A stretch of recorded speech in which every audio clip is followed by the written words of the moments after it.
Bonjour! Cette semaine, pas de thème particulier, des mots pêle-mêle. Attendez-vous à tout. C'est imprévisible, ce qui fait le charme de ce genre de série. Allons-y, bonne chance à tous. À partir du mot bolle, le G ou le trait, il s'est formé en grec un terme pour désigner un corps céleste, comme un météore qui laisse une traînée derrière lui. Puis le sens s'est étendu à tout objet extrêmement rapide,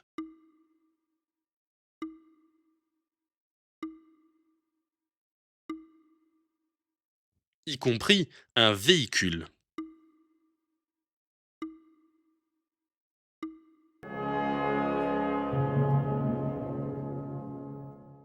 Du grec bolle, le G, puis bollis, le trait, bolidis en latin, puis bolide en français. D'abord une bolide au XVIe siècle, conformément à son genre féminin en grec et en latin, puis un bolide. Pendant plusieurs siècles, ce mot n'a qu'un usage en astronomie. Il devient progressivement désuet, remplacé par météore, jusqu'à ce qu'il soit réutilisé lors des débuts de l'automobile pour désigner les engins les plus rapides. Comme quoi, la langue peut parfois recycler un mot désuet. Cette maison simple prend son nom de l'adjectif relatif à la région du Bengale, en hindi ou en Gujarati.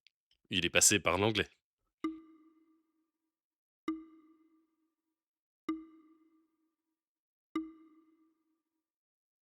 Si au départ le mot désignait une petite maison du Bengale, l'usage l'a conduit à désigner aussi une maison de vacances.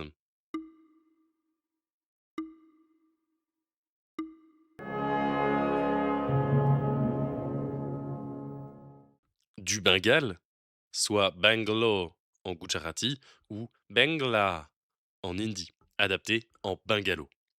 Puisque l'origine du mot dans les langues locales ne justifie pas la terminaison de bungalow, on a pensé que low était un ajout venant de l'anglais pour signifier qu'il s'agissait d'une maison basse.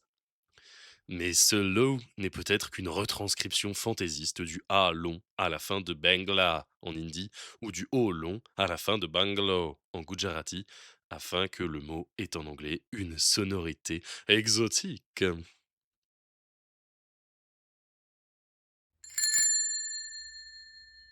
Au XVe siècle, au début de l'imprimerie, le libraire vénitien Aldo Manuzio voulait réduire les prix des livres. Il a fait mettre au point une nouvelle forme d'écriture qui prenait moins de place et ainsi réduisait le nombre de pages d'un ouvrage, et donc son prix. Ce système a été appelé vénitien ou aldique, en référence à Aldo, le prénom du libraire. Mais en français, il a reçu un autre nom.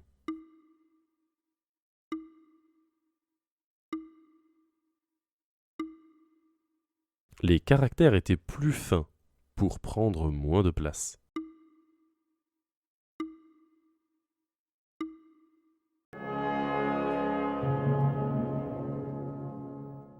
Cette écriture venant d'Italie, elle a été appelée italique.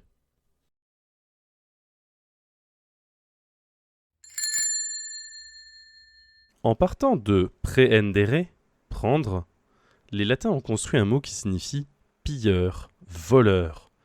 Ce mot a évolué en français. Il ne concerne pas que les humains.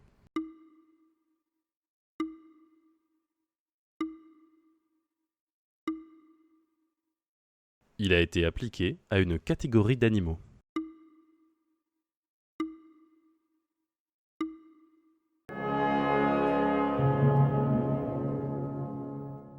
Predator en latin, prédateur en français.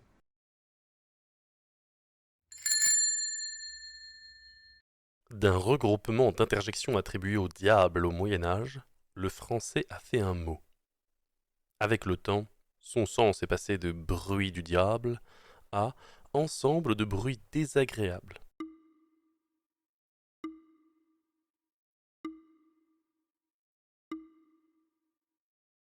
Ces interjections pourraient venir de la déformation de la formule religieuse en hébreu Baruch Abba, soit béni soit celui qui vient.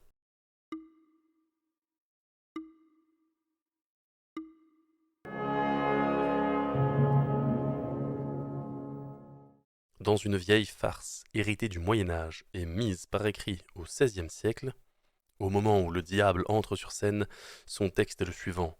Brou, brou, brou, ha, ha, brou, ha, ha. Il est possible que ce brouhaha vienne donc indirectement d'une formule en hébreu, car les rites juifs étaient souvent perçus comme des diableries au Moyen-Âge. Mais il pourrait aussi s'agir d'un simple regroupement d'onomatopées.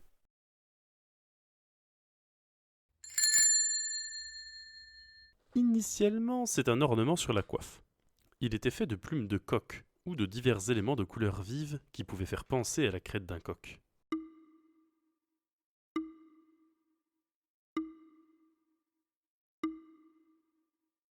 Cet ornement a depuis souvent porté les couleurs régionales ou nationales.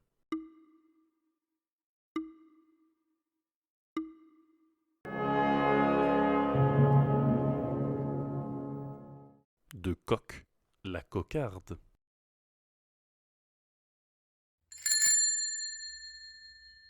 Ce mot est apparu au XIXe siècle, mais il n'a été adopté en français qu'au XXe. Il désigne un type de combattant moderne. Son origine est le nom de la bécassine en anglais.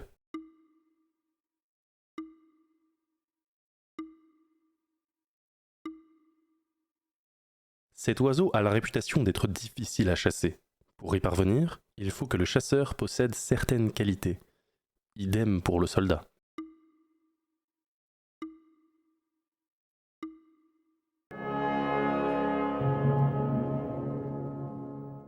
Il faut être patient, discret et bon tireur pour chasser la bécassine, ou snipe en anglais. Ceux qui ont ces qualités sont qualifiés de snipers.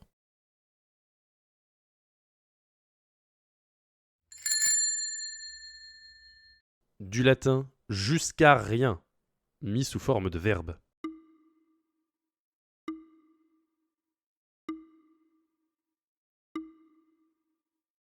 Rien en latin pourrait venir de né il est, ce qui signifie à peu près même pas une petite raie noire sur une fève.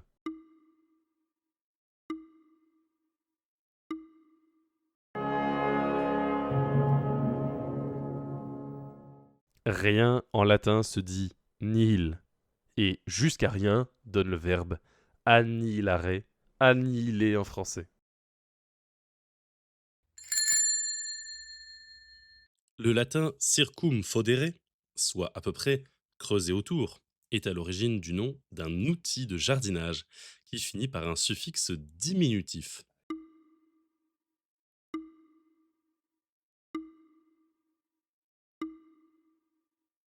En français, circum est devenu cercle et fodere est devenu fouir.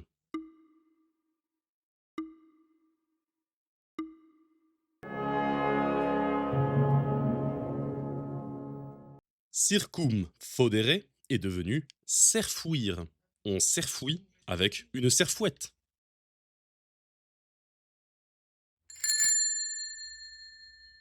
Cet objet agricole existait déjà au néolithique.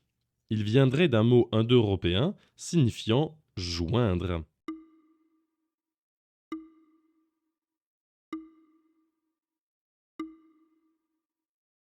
Yugom en indo-européen.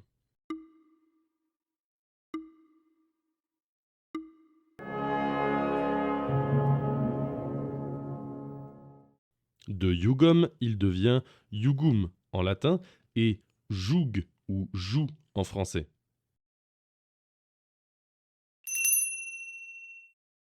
Pour ce mot joug, nous avons cité yugom de l'indo-européen en utilisant le conditionnel. Car en indo-européen, rien n'est tout à fait certain. Ce n'est pas une langue connue, mais une langue hypothétique, reconstituée partiellement à partir des mots dans les diverses langues qui lui ont succédé. Les linguistes ont reconstitué le mot yugom en extrapolant à partir des mots qui en découlent dans les langues de cette famille. Ainsi, joug se dit yukhm en vieil iranien, yukh en persan, yukan en hittite. Luk en vieil arménien, Lutz en arménien et Lutsi en géorgien. Yuga en sanskrit, Yuga en vieux baltoslave qui donne Yux en letton et Jungas en lituanien. Igo en vieux slave qui donne Jorma en polonais, Yirmo en russe et Igo en bulgare. Zygon en vieil hellénique, Zygos en grec ancien, Zygos en grec moderne. Yukon en vieux germanique qui donne Yor en allemand, Juk en anglais, Juk en néerlandais et Ok en norvégien. Yugom en vieux celte donnant Yugom en gaulois, Yai en gallois, Yo en breton. Et Yugum en latin qui donne Jogo en italien, Jugo en portugais, Jugo en espagnol, Jug en roumain et Joug en vieux français, plutôt prononcé aujourd'hui Joug. Malgré les différences entre toutes ces prononciations, la convergence phonétique qu'on peut entendre est la preuve d'une source commune, l'indo-européen. Mais cet exemple du joug est particulièrement favorable pour retrouver une base indo-européenne. C'est un objet concret, ancien, il existait déjà à l'époque des premiers indo-européens du Caucase, et il a peu évolué au cours du temps. Il en va tout autrement des actions, des mots abstraits ou des termes liés à l'évolution des techniques et des civilisations.